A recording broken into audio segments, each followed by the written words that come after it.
పశ్చిమాసియాలో నెలకొన్న ఉద్రిక్తుల వల్ల ఇరాన్‌కి హర్మోస్ జలసంధిని మూసివేస్తున్న విషయం అందరికీ తెలిసిందే. అయితే తాజాగా భారతదేశ నౌకలకు హర్ముజ్ జలసంధితో అనుమతి ఇస్తున్నట్లు ఇరాన్ విదేశాంగ మంత్రి అబ్బాస్ అర్బాఘీ ప్రకటించారు. ముంబైలోని ఇరాన్ కాన్సులేట్ జనరల్ కార్యాలయం ఎక్స్ వేదికగా వెల్లడించింది. ముఖ్యంగా తమ మిత్ర దేశాలైన భారత్, పాకిస్తాన్, చైనా, రష్యా, ఇరాక్‌కు కూడా ఈ అనుమతి లభిస్తుందని స్పష్టం చేసింది.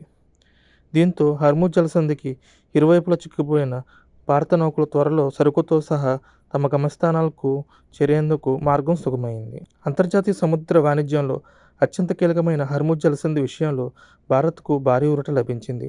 తమ మిత్ర దేశాలైన భారత్ సహా 5 దేశాల నౌకల రాకపోకల కోసం ఈ మార్గాన్ని తెరుస్తున్నట్లు ఇరాన్ విదేశాంగ మంత్రి అబ్బాస్ అర్బాఘీ అధికారికంగా ప్రకటించారు. ప్రస్తుతం పశ్చిమాసియాలో నెలకొన్న ఉద్రిక్తుల నేపథ్యంలో హర్ముజ్ జలసంధి గుండా ప్రయాణించే నౌకలపై ఇరాన్ అనేక ఆంక్షలు విధించింది. ముఖ్యంగా సదరు జలసంధిని మూసివేసి కొన్ని దేశాల నౌకలను వెళ్లనీయకుండా అడ్డుకుంటుంది. అయితే తాజాగా భారత్తో పాటు చైనా, రష్యా, ఇరాక్, పాకిస్తాన్లకు ఇరాన్ ప్రత్యేక మినహాయింపులను ఇచ్చింది.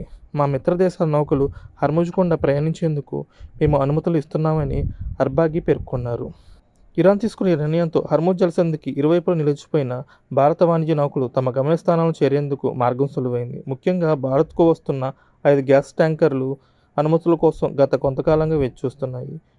అయితే తాజా ఉత్తర్వులతో ఈ ట్యాంకర్లు సురక్షితంగా భారత్ చేరుకునే అవకాశం ఉంది. దీనివల్ల దేశీయంగా ఇంధన సరఫరాతో తలెత్తే ఇబ్బందులు తొలగిపోనున్నాయి.